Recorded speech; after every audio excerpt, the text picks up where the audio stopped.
मैहर स्थित मां शारदा मंदिर की पहाड़ी के नीचे एक बार फिर तेंदुआ दिखाई देने से इलाके में दहशत का माहौल बन गया। यह घटना फलाहारी आश्रम के पास की बताई जा रही है, जहां देर रात तेंदुए की हलचल सीसीटीवी कैमरे में भी कैद हुई है। नमस्कार, आप देख रहे हैं विंध्या टाइम्स और मैं हूं आपके साथ प्रीति।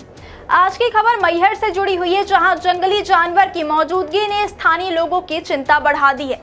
क्या आपको बोरवेल करवाना है लेकिन लोकल और सस्ते पाइप्स लगाकर हो गए हैं परेशान? तो अब आपके शहर में आया है न्यूट्रॉन 40 kg बोरवेल पाइप। दमदार क्वालिटी के साथ 10 साल की गारंटी, ज्यादा मजबूती और लंबी उम्र का वादा। तो अगली बार बोरवेल करवाएं, केसिंग पाइप सिर्फ न्यूट्रॉन 40 kg ही लगवाएं। सबसे पहले बात करते हैं इस पूरी घटना की। बुधवार देर रात करीब 10 बजे मां शारदा मंदिर की पहाड़ी के नीचे स्थित फलाहारी आश्रम के आसपास तेंदुआ दिखाई दिया। तेंदुए की गतिविधियां आश्रम परिसर के बाहर लगे सीसीटीवी कैमरों में साफ कैद हो गई हैं। घटना के समय आश्रम में मौजूद छात्र भोजन कर रहे थे, तभी अचानक तेंदुआ आश्रम के नजदीक पहुंच गया। जैसे ही बच्चों और अन्य लोगों ने तेंदुए को देखा, सभी सतर्क हो गए और बाहर निकलकर स्थिति को समझने की कोशिश करने लगे। इस दौरान वहां अफरा तफरी का माहौल बन गया। फलाहारी आश्रम में संचालित गुरुकुल में 35 से अधिक छात्र रहते, जिससे अभिभावकों की चिंता और भी ज्यादा बढ़ गई है। अब बात करते हैं स्थानीय लोगों की प्रतिक्रिया की। लोगों का कहना है कि यह पहली बार नहीं है जब इस क्षेत्र में तेंदुआ देखा गया हो। पहाड़ी इलाका होने के कारण यहाँ पहले भी वन्य जीवों की हलचल सामने आती रहती है। स्थानीय लोगों ने मांग की है कि वन विभाग तुरंत इस क्षेत्र में निगरानी बढ़ाए और सुरक्षा के पुख्ता इंतजाम किए जाए, ताकि किसी भी तरह की अप्रिय घटना को रोका जा सके। अब बात करते हैं वन विभाग की प्रतिक्रिया की। घटना की सूचना मिलने के बाद वन विभाग की जानकारी दी गई। हालांकि वन विभाग के डीएफओ का कहना है कि जब तक कोई घटना या हमला नहीं होता, तब तक तेंदुओं को पकड़ने की कार्यवाही नहीं की जा सकती। इस बयान के बाद स्थानीय लोगों में और अधिक चिंता बढ़ गई, क्योंकि लोगों का कहना है कि हादसे का इंतजार करना समाधान नहीं है। अब बात करते हैं आश्रम में मौजूद लोगों की। छात्र आदर्श मिश्रा ने बताया कि हम सभी लोग भोजन कर रहे थे, तभी अचानक हलचल महसूस हुई और जब बाहर जाकर देखा तो तेंदुआ खड़ा हुआ नजर आया। वहीं फलाहारी आश्रम के महंत श्री रामलोचन जी महाराज ने बताया कि पिछले करीब 15 दिनों से इस क्षेत्र में तेंदुए की हलचल देखी जा रही है। कल जब बच्चे प्रसाद ग्रहण कर रहे थे, तभी तेंदुआ आश्रम के पास पहुंच गया। उन्होंने बताया कि लोगों ने उसे भगाने की कोशिश भी की और तुरंत वन विभाग को सूचना दी गई। अब सबसे बड़ा सवाल यह है कि क्या वन विभाग समय रहते कोई ठोस कदम उठाएगा या फिर किसी बड़ी घटना के बाद ही कोई कार्यवाही की जाएगी। फिलहाल मैहर में तेंदुए की मौजूदगी से लोगों में दहशत का माहौल बना हुआ है और अब सभी की नजर वन विभाग की अगली कार्यवाही पर टिकी हुई है। कल एक तेंदुआ देखे जाने की खबर सामने आ रही, क्या मामला है? जी, हम लोग यहाँ पास बैठ के प्रसाद पा रहे थे। प्रसाद पा रहे थे, उधर एक हलचल समझ में आई। वहाँ पास कुछ है, भैया लोग बताए बिल्ली कुछ दिख रहा है वहाँ साइड। तो यहाँ से सब विद्यार्थी दौड़े वहाँ साइड को, वहाँ देखे तेंदुआ पाएगा वहाँ पास, सबसे वहाँ फिर वहाँ से भागे।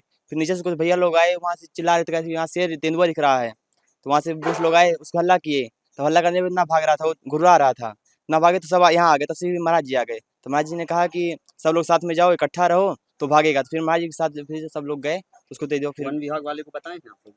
वन विभाग वाले जब कुछ दिन 2-3 दिन पहले आया था, उसको बताया, वन विभाग पर फोन किए थे महाराज जी। क्या बोले वो लोग? वो लोग बोले हैं कि जैसे जब तक कुछ वो नहीं करता, नुकसान नहीं करता है आप लोगों को, तब तक हम कुछ नहीं कर सकते हैं।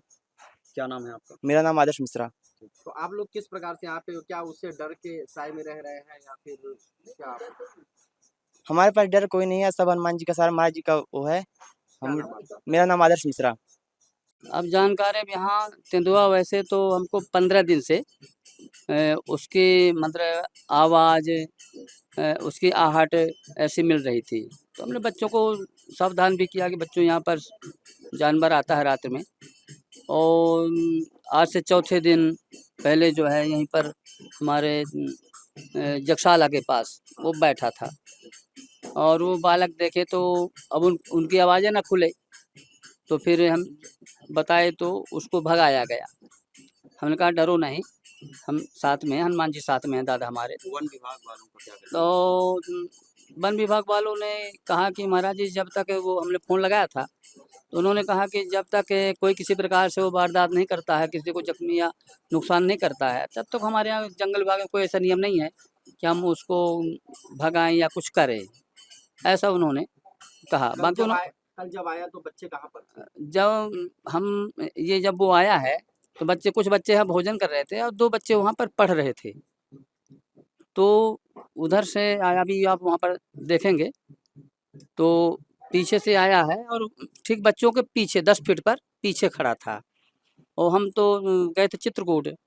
अब चित्रकूट से लौट करके आए तो फिर बताया बच्चों ने, तो और ठीक उसी समय 2-4 मिनट पहले ही घटना हुई है। और जब आकर के देखे तो सब काफ़ी लोग यहाँ थे, घबराए हुए थे। फिर हम आए तो हमने कहा घबराओ नहीं, और चूँकि अब अपने को ही निपटना है, भाई जंगल विभाग ने अपना जो उनका नियम है वो अपने उन्होंने बता दिया। अब चूँकि आत्मरक्षा हमें करना है, तो उस प्रकार से हम सजग रहे। तो लोगों ने अनेक प्रकार से अपने सुझाव दिए कि ऐसा किया जाए, वैसा किया जाए। ये कितने दिन से आ रहा है यहाँ पर? ये वैसे तो लगभग 15 दिन से इस क्षेत्र में आ रहा है, इस तरफ हमारी तरफ में। लेकिन इधर अब 4 दिन में यानी 3 दिन के अंदर 2 बार आ चुका, और वो भी अंदर, ये भी नहीं कि बाहर, अंदर आ रहा। अभी तो यहीं पर जगशाला के पास में आया, उधर बच्चे पढ़ रहे थे तो मंच के पास में वहाँ पर आया। तो इस प्रकार से अब समस्या तो बनी ही है। क्या नाम है महाराज जी आपका? अब हमारे यहाँ तो हम श्री फलाहार जी नाम से जानते हैं, फलाहार जी आश्रम।